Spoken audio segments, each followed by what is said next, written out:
All right.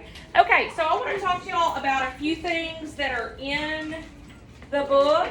But I guess before I do that, I'll talk about the assignment, okay? So I mentioned this assignment to you, but I didn't get it in to Canvas until this morning.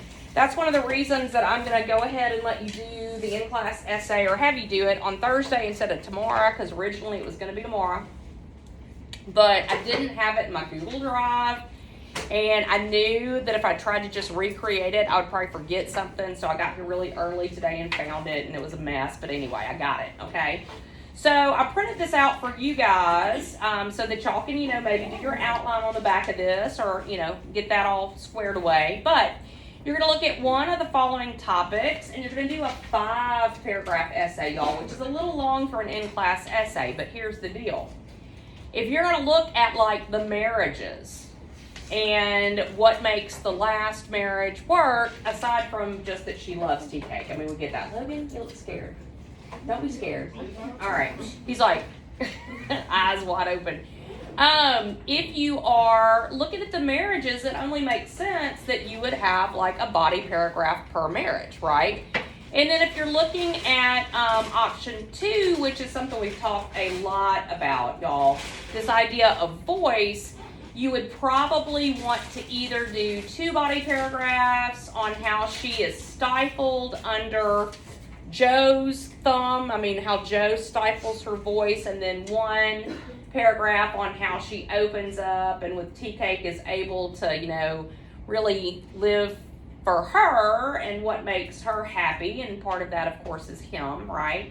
Or you may do the opposite. You may look at, 1 paragraph with Joe, and then towards the end when she's with tea cake and how he, embraces her for who she is. And then you could even bring up things like the trial, which we're going to talk about here in just a second, because her voice is very strong at the end. It's not just that she's finally been able to speak and become independent and, be fulfilled and happy or whatnot, but her voice is incredibly strong. So that's something that I think is really interesting, okay? Now look, if you're interested in a different topic, you just have to clear it with me.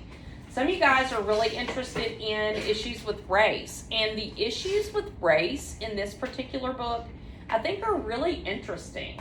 And they're in part what got Zernell Hurston in trouble with some of the critics. I mean, there is definitely some racism shown with the white characters as they look towards the African American characters. I mean, you've got the scenes where Tea Cake and Janie, it's after the hurricane, and they're in Palm Springs or Palm Beach. I always get those confused. Anyway, one of those palms, right? And Tea Cake, just by being black, is like recruited to go help bury the dead. And, that's just how it was. And that's obviously racism there. But a lot of the race issues are within the black community. I mean, you've got Mrs. Turner, who has some serious issues, right? And that would be, kind of an unpopular thing to show in the time that this book was written. In 1938, when Zernell Hurston points this out, I mean, people probably didn't talk about that much. That some of the issues are within a community. Sometimes we have prejudice against some of our own people, right? And that's kind of messed up. All right, so anyway, 5-paragraph analysis. There are a couple of reminders on here. By this time, guys, you should know that you don't use you don't use your, you don't use in conclusion. You take out all the very, okay? It's more powerful in terms of your voice if you just state it, and you don't need the very in there for emphasis, okay? One other thing that you may want to jot down that I didn't put in this is, you don't want to have those statements that are like, I believe that, or I feel that, or I think that. I mean, just leave that stuff out. It's stronger if you just drop that from the statement, okay? All right.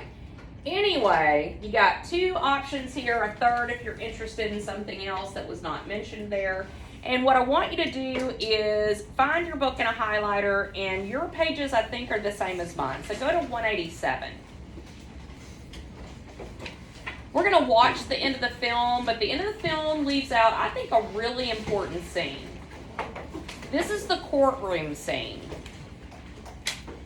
Okay? So we know that Tea Cake gets rabies, right?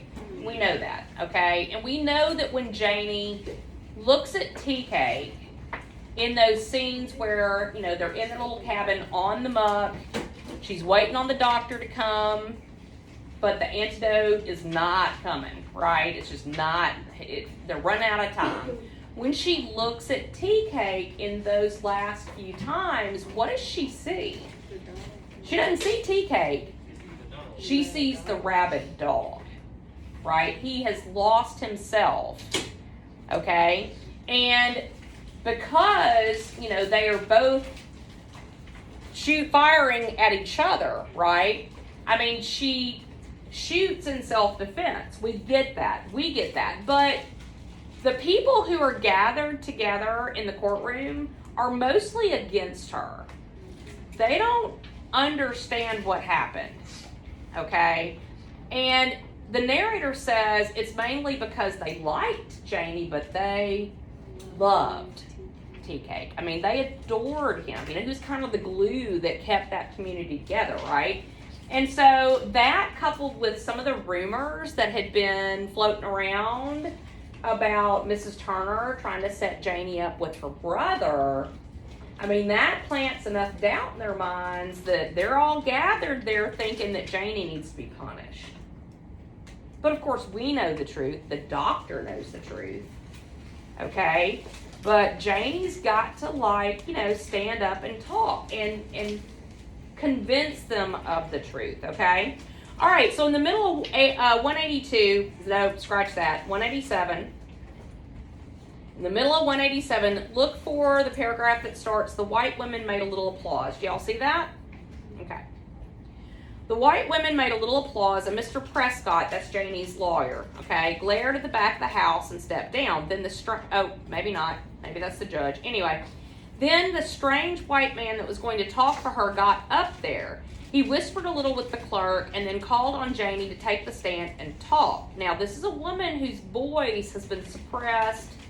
It's been coming back, but here she is in front of not just a lot of people, but a lot of people who mostly are against her, right?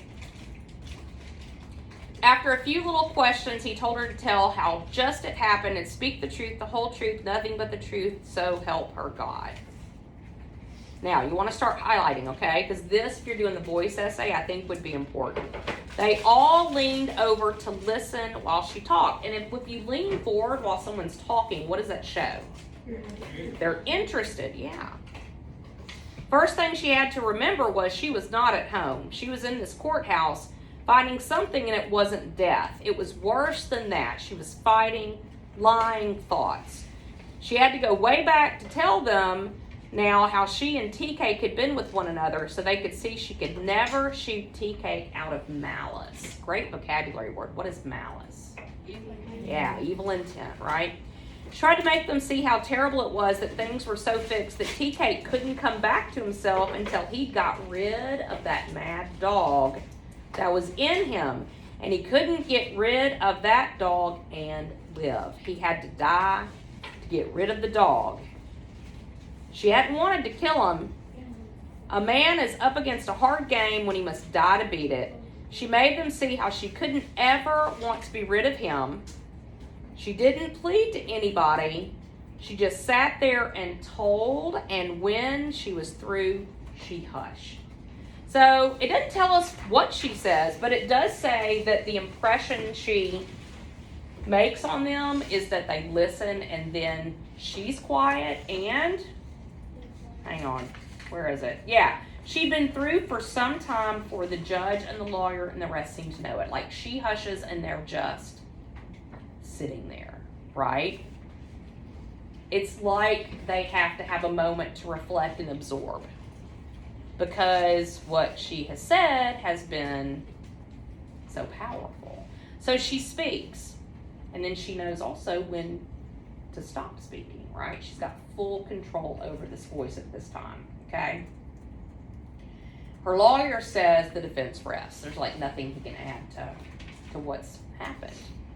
So her voice has now become like fully developed. Well, you couple that with the end, which is only a couple of pages further on. So go to the last 2 pages of the book, 192. So here she is, and you got to remember too, guys, the structure of the plot, you know, the fact that it opens at the end and then comes full circle and closes at the end, while all that middle, the story is, you know, Janie supposedly telling everything to Phoebe. That structure emphasizes her voice as well.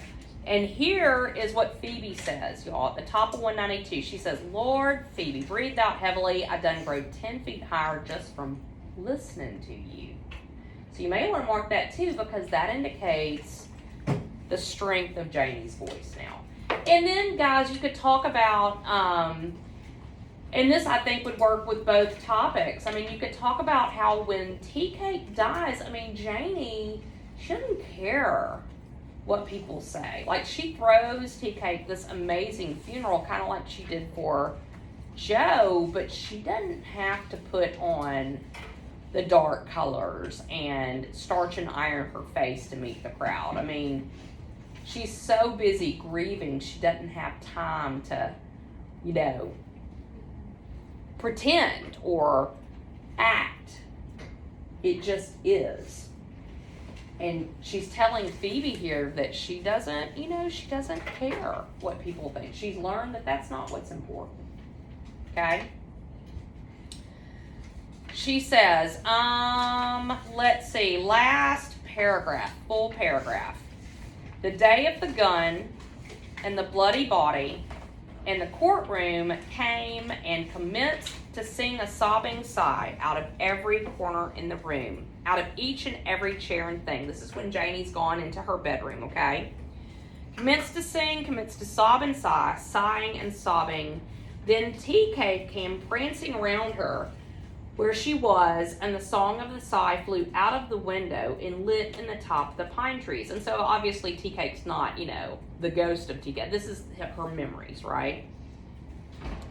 Tea Cake with the sun for a shawl. Of course he wasn't dead. He could never be dead until she herself had finished feeling and thinking. The kiss of his memory made pictures of love and light against the wall. Here was peace.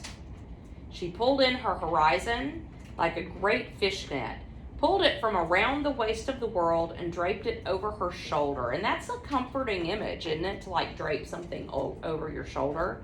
So much of life in its meshes, she called in her soul to come and see. So, Tea Cake obviously, I mean, he is dead, but she's making this, you know, she's making this statement that he'll never truly be dead as long as she can think and feel, right? Is she going to be okay? Yeah. She's going to be okay, right? So I don't think the ending is supposed to be like a tragedy. Tea Cake has taught her what she needs to know in order to, you know, move forward, right? So the film ends in a different way, but it also kind of visually gives you like the same idea, right? Do you think that she'd ever marry again? I don't think so. I think that we're supposed to take that she has been, you know, she's been satisfied, and that whole bringing the fishnet and bringing it in, I think she's going to live off the memories at this point. Although you could argue the other and probably come up with some good reasons for that too. Why do you think Zora Hurston chose to not have Janie with children? That, and what would that do with this idea of Janie being independent? I mean, you wouldn't be able to do that if she had children, because then she'd be like a horrible mother, right? If she just lived to make herself happy and independent and all that good stuff, okay? All right, y'all can put everything aside. We're gonna watch the rest of the film. We're gonna take it to the hurricane scene. And you can tell that they cut a lot from the book, but I still like the way, I think it makes sense. And I think it'll be good to see, so. Especially the scene where she has to kill poor tea cake. That's pretty brutal. If I can type my password correctly. Tyron, would you get the lights, okay? And make sure you're listening. I see your earbuds, okay? All right, and if nothing else, this scene reminds us that if there's a hurricane coming and someone offers you a ride out of the, path of the storm, take the ride. Take the ride. Where y'all going? All right. High ground. Yeah. Autograph blue. Oh, thank you. Coming.